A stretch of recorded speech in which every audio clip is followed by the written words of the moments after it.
Hello, नमस्ते, आदाब, सत श्री अकाल, राम राम। कैसे हैं आप सब? तो आज नए दिन के साथ हम लोग जा रहे हैं अभी अजमेर। मैं और पुनीत भाई जा रहे हैं। ये हैं यहाँ खड़े, we are ready to leave. अभी हम एक स्कूटर रेंट करेंगे और फिर निकलेंगे अजमेर के लिए। तो अजमेर भी कुछ जगह हमने नोट डाउन की हैं कि जहाँ जहाँ हमें जाना है, जो वहाँ के सबसे पॉपुलर स्पॉट्स हैं, वहाँ जाएंगे। चलिए अभी चलते हैं स्कूटर के लिए। पहले स्कूटर लेते हैं। Let's go. तो भाई ये आज का मौसम तो बहुत अच्छा है, बहुत मज़ा आ रहा है। 2 दिन के बाद इतनी अच्छी धूप निकली है। और हॉस्टल में ना मैं एक इतने मस्त बंदे से मिला हूँ, मतलब क्या क्या बताऊँ उसके बारे में यार। क्या क्या करता है वो बंदा, मतलब कुछ भी आप करवा लो उनसे। ये है मिस्टर शैंडो। ये केरला से हैं। अभी 2 साल के बाद घर वापस जा रहे हैं, रुकते ना। तो ये भाई बहुत कुछ करते हैं। पब्लिक आर्ट भी करते हैं। ये म्यूज़िक में भी परकशन ड्रम्स वगैरह, फ्लूट्स वगैरह, और टैटू भी करते हैं, पेंटिंग भी करते हैं। और मतलब जो ये होते हैं ना, क्या बोलते हैं, स्कल्पचर्स वगैरह भी बनाते हैं ये। और घर भी बनाते हैं यार। क्या कुछ नहीं करते ये बंदा, गजब है ये बंदा। नाइस मीटिंग यू शैंडो brother, it was my pleasure. तो भाई ऐसे ऐसे लोग आपको ना ऐसे ही मिलेंगे। आप हॉस्टल्स वगैरह में, रेस्ट हाउस इसमें, गेस्ट हाउसेज में और होम स्टेज में आप रुकोगे ना, तो ही आपको इस तरह के बंदों से मिलने की अपॉर्चुनिटी मिलेगी। अदरवाइज़ आप होटल में जाओगे, अपने रूम में बंद हो गए, एक अंदर से कमरा लॉक कर लिया, बस बात ख़त्म, सुबह उठ के घर निकल लिए, बस यही होता है। तो ये लोग आपको नहीं मिलने वाले होटल में, ये आपको हॉस्टल्स में और होम स्टेज में ही मिलेंगे। चलिए अब चलते हैं, हम निकलते हैं अपने स्कूटर की तरफ। स्कूटर लेंगे और अजमेर निकलेंगे। Let's go. तो ये गुरुद्वारा वाली रोड है, उधर पुष्कर ब्रह्मा मंदिर से ये रोड आ रहा है जो गुरुद्वारा की तरफ, और इस तरफ गुरुद्वारा है। और बीच में आती है हार्दिक मोटर बाइक ऑन रेंट। ठीक है भाई। हाँ, हार्दिक मोटर बाइक ऑन रेंट। और हम ले रहे हैं एक स्कूटी पेप प्लस, ये वाली। और ये इनका रेंट का चार्ट है, 200, 250, 300, 350, ये इस तरह से है सारी चीज़ें ना।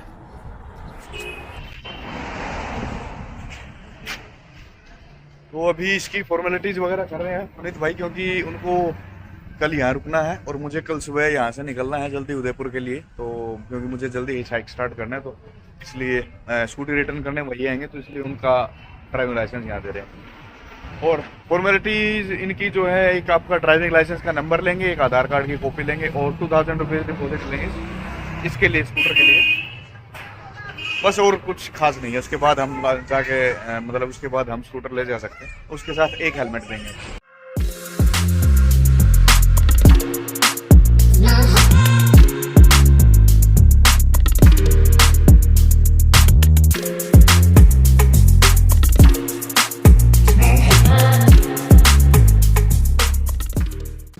तो भाई अभी आ गए हैं महाराणा प्रताप स्मारक पे। ये है पुष्कर से अजमेर जब आते हैं तो पहाड़ी पे चढ़ते ही जो टॉप आता है रोड का, जो सबसे हाइट पे जो रोड आता है, वहाँ बना हुआ है ये।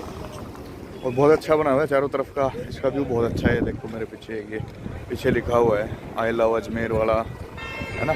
और ये पीछे पहाड़ देखो, पीछे पहाड़ों में बहुत अच्छी लोकेशन है इसकी, बहुत प्यारा बना हुआ है। और ये पीछे ये है महाराणा प्रताप जी का स्मारक।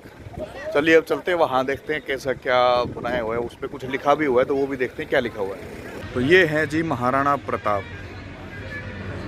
इन्होंने, इनकी प्रतिज्ञा भी लिखी हुई है नीचे। मैं दिखाता हूँ आपको जो इनकी प्रतिज्ञा थी।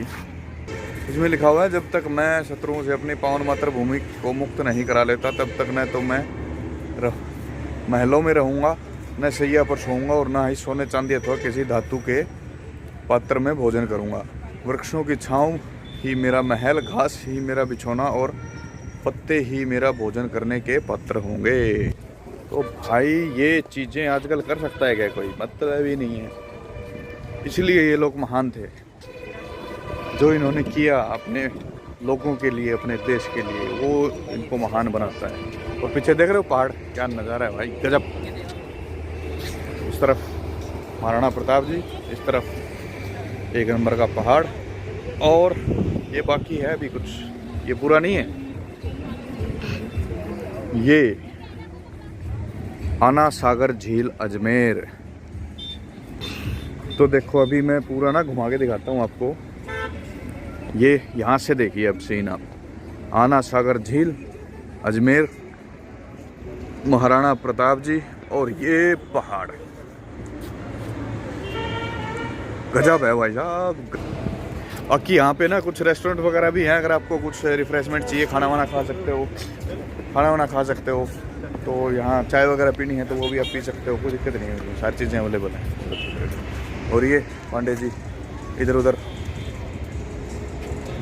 हाँ चलिए ठीक है, थोड़ा सा घूमते फिरते हैं, यहाँ कुछ और अगर होगा तो मैं वो भी दिखा देता हूँ आपको, अदरवाइज़ फिर निकलेंगे। यहाँ बहुत ज़्यादा नहीं है। हाँ आप आराम से 15 मिनट का अगर आपके पास टाइम है तो यहाँ आप आ सकते हो। इस जगह को थोड़ा सा एक्सप्लोर करके यहाँ थोड़ा सा टाइम लगा के ना, अच्छा लगेगा यहाँ आपको, क्योंकि एक बहुत अच्छी है यहाँ महाराणा प्रताप की ये जो प्रतिमा बनाई गई है ना, सच में भाई इंस्पायरिंग है, ये बहुत बढ़िया बना रखी है। तो भाई यहाँ प्रोफेशनल कैमराज जो थे, जो मेरे पास कैमरा है वो अलाउड नहीं था, इसलिए अभी फ़ोन से थोड़ा सा करना पड़ रहा है। तो थोड़ा सा शेकी होगी ये फुटेज, कर लेना एडजस्ट यार। और ये थे महाराणा प्रताप। अब चलते हैं अजमेर।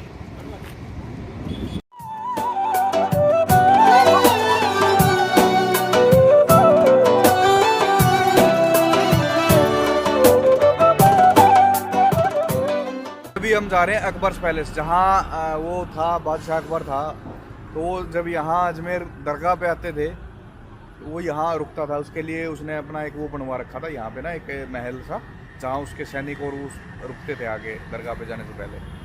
तो वहाँ जा रहे हैं अभी, उसको एक म्यूज़ियम, उसमें एक म्यूज़ियम भी है जहाँ उनके वेपन्स वगैरह डिस्प्ले किए गए हैं सारे। तो वहाँ चलते हैं और वहाँ चल के दिखाता हूँ कैसा है म्यूज़ियम, कैसा है वो अकबर्स पैलेस, और उसमें क्या क्या है।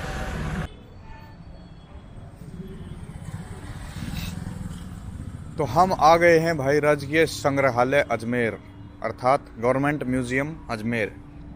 चलते हैं, पहले टिकट का करते हैं इंतज़ाम। टिकट कितने की है, कितने रुपए लगेंगे, अंदर कैमराज वगैरह अलाउड है या नहीं है, तो सारी चीज़ें अभी पूछते हैं। ये भाई इसकी ना, ये department of archaeology and museums Rajasthan की एक एप्लीकेशन है, इससे आप अपनी टिकट्स वगैरह बुक कर सकते हो। और अभी ना उन्होंने, पुनीत भाई ने हम दोनों की टिकट्स उसी से बुक की थी। तो टिकट का प्राइस ये है भाई 50 रुपीज़ स्टूडेंट्स के लिए, इंडियन स्टूडेंट्स के लिए, 100 रुपीज़ नॉर्मल इंडियन टूरिस्ट के लिए, नॉर्मल इंडियन विजिटर के लिए, और 200 रुपीज़ फॉरनर्स के लिए। वो सब बाकी फॉरनर्स का है, तो उसका तो क्या करें डिटेल्स का, वो हमारे काम की नहीं है। तो चलिए अभी चलते हैं अंदर, भाई वेट कर रहे हैं, लेट्स गो।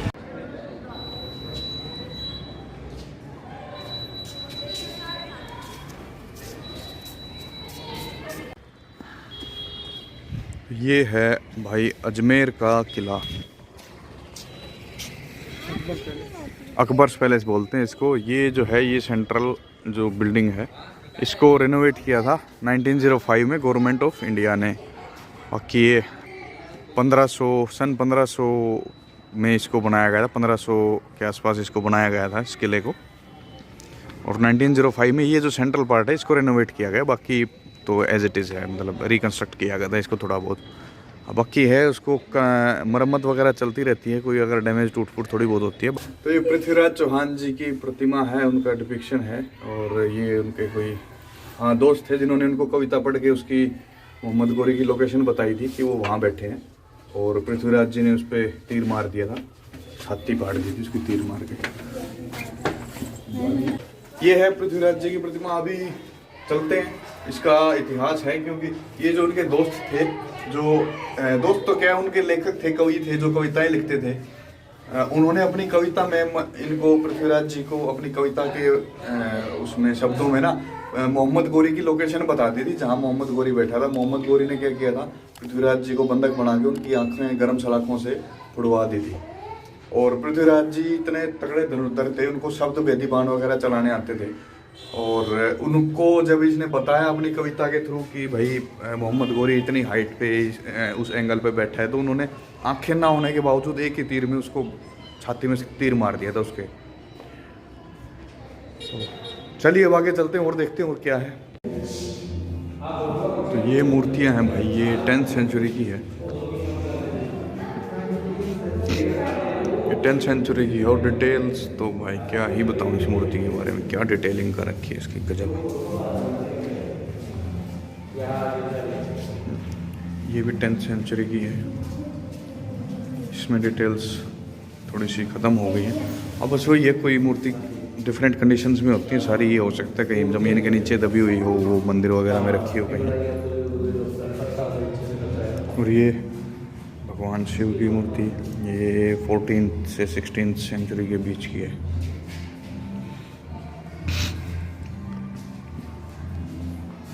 तो ये स्कल्पचर म्यूजियम है। ये एक मूर्ति है भाई ब्रह्मा विष्णु और शिव की, तो ये है तकरीबन 8वीं शताब्दी की। 8th सेंचुरी के आसपास इसको बनाया गया था, जैसे इस पर लिखा गया है यहाँ पे। तो इनकी डेट वगैरह पता करते हैं जो साइंटिस्ट होते हैं, वो कार्बन डेटिंग से ना, पत्थर की कार्बन डेटिंग करके वो डेट का पता लगा लेते हैं कैसे है, कितना पुराना है। हम आ गए हैं भाई साहब वेपन गैलरी में, और अब यहाँ देखते हैं क्या मिलेगा। थोड़ी सी एक्साइटमेंट हो रही है मुझे, क्योंकि पुराने जो हथियार दिखते हैं ना, वो उस टाइम की टेक्नोलॉजी जब देखने को मिलती है थोड़ी बहुत, तो मज़ा आता है, थोड़ा सा खुशी मिलती है दिल को। तो चलिए अंदर देखते हैं क्या है। तो वाह, स्टार्टिंग में ही आर्मर और सामने है, ये सामने एक कैनन रखा है, ये आर्मर है, chain mail armour and helmet, और ये chain mail armour and helmet ये भी।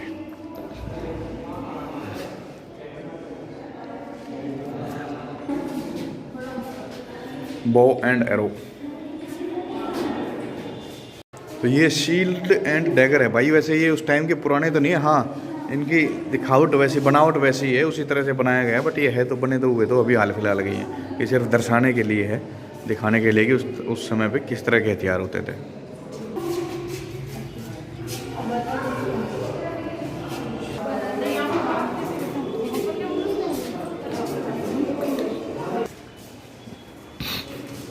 ये हेलमेट्स और भाले, शिरोस्त्राण एवं भाले, ये शील्ड्स हैं भाई। ये ढाल जो होती थी, ये वो ढाल है, वही तलवार और ढाल वगैरह। और ये है भाई साहब मोस्ट इंटरेस्टिंग सेक्शन मेरे हिसाब से, मस्केट। वो मस्केट वाली जो गन होती थी उस तरह की ये कुछ गन्स हैं।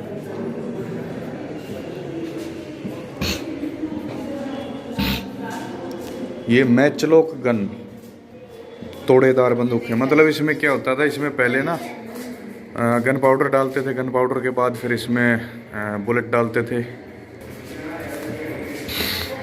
बुलेट डालने के बाद ना ये जो इसके नीचे एक आप एक और रोड देख रहे हो ना, इसकी बैरल के नीचे, इससे इसको फिर अंदर ठोका जाता था, उसको गन पाउडर और बुलेट को, कार्ट्रिज को। और फिर ये जो मैच लॉक है, इनमें यहाँ एक वो जलती हुई वो होती थी, कुछ सुलगता हुआ, क्या बोलते हैं उसको यार, ट्रिगर करने के लिए ना, बारूद को ट्रिगर करने के लिए कुछ रस्सी की सूतली वगैरह सुलगाई रखती थी यहाँ पे, यहाँ अटका के ना। और जैसे ये इस पे हिट करता था, वो बत्ती जलती थी, वहाँ से बारूद जलने लग जाता था और एकदम से फिर फायर होती थी। मतलब थोड़ा सा बहुत सिंपल मैकेनिज्म था इसका, कोई कॉम्प्लिकेटेड नहीं था आज की गन्स की तरह। ये भी वही है मैच लॉक गन, एंड नीचे इसका वो है गन पाउडर का फ्लास्क रखा है। तो ये वही है, वैसा ही मैकेनिज्म सेम जो अभी मैंने पिछली गन्स के बारे में बताया था आपको। और ऐसे ही आपने वो भी देखी होंगी जो तिवाली सेठ को चाहिए थी, तो ये तिवाली सेठ वाली वही गन है, ताली सलात वही गन्स हैं। उनके पीछे राजपाल यादव और वो पूरी फौज पड़ी हुई थी, सेम जो पारसी के घर से चुराई थी उसने, राजपाल यादव ने। और ये फ्लिंट लॉक गन्स हैं भाई, ये थोड़ा सा इनका मैकेनिज्म अलग है। ये जो आप देख रहे हो ना, ये जो इसका ये स्ट्राइकर है, यहाँ ये इसको लॉक किया जाता था और यहाँ पर एक फ्लिंट होता था जिसको स्ट्राइक करता था, तो उससे फिर स्पार्क पैदा होता था और गोली चलती थी। बाकी इसका लोडिंग का मैकेनिज्म सेम है, जैसे मैंने बताया था आपको पिछले वीडियो, उसके पिछली गन्स में सेम है। बट इसमें सुतले की जगह यहाँ पे एक वो फ्लिंट होता था जिसको ये हिट करने पे स्पार्क बन के और नीचे अंदर जो बारूद था वो जलने लगता था और बुलेट फायर हो जाती थी। इन गन्स का क्या सीन था भाई, इनमें ना थोड़ा सा लैग होता था।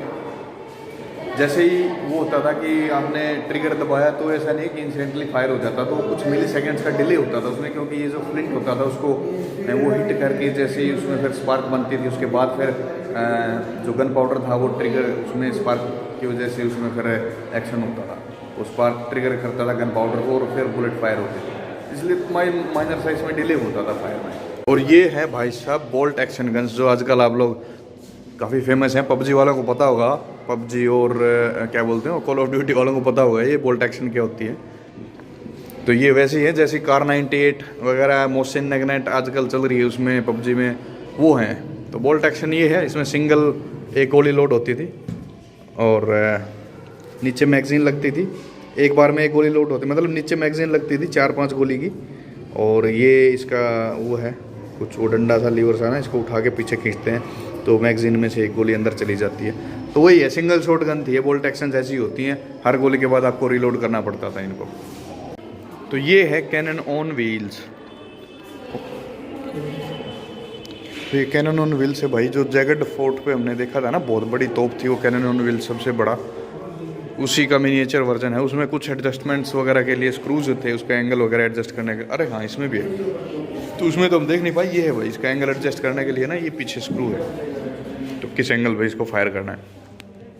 तो ये था भाई अजमेर फोर्ट, और अब हम चल रहे हैं यहाँ से नेक्स्ट डेस्टिनेशन। जैसे ही हम आगे यहाँ से निकलेंगे तो आपको बताऊँगा कि आगे अभी हम कहाँ जा रहे हैं। और ये अगर फोर्ट आपको अच्छा लगा हो तो भाई, हाँ फोर्ट अच्छा लगा हो फोर्ट तो वीडियो लाइक करना मेरी, मतलब फोर्ट अच्छा लगा हो तो मेरी वीडियो लाइक कर देना यार। कमेंट में बता देना जैसा भी लगा हो, अच्छा लगा बुरा लगा, कोई कमी लगी, कुछ अच्छा काम आपको लगा कि हाँ मैंने ये चीज़ अच्छी कर दी इसमें, ये कोई इन्फॉर्मेटिव चीज़ मैंने बता दी या कुछ गलत बता दिया, तो वो भी यार थोड़ा सा मुझे भी करेक्ट कर देना, क्योंकि मैं भी कोई इंसाइक्लोपीडिया नहीं हूँ कि मुझे सब कुछ सही पता होगा। तो आप लोग करेक्ट कर सकते हो।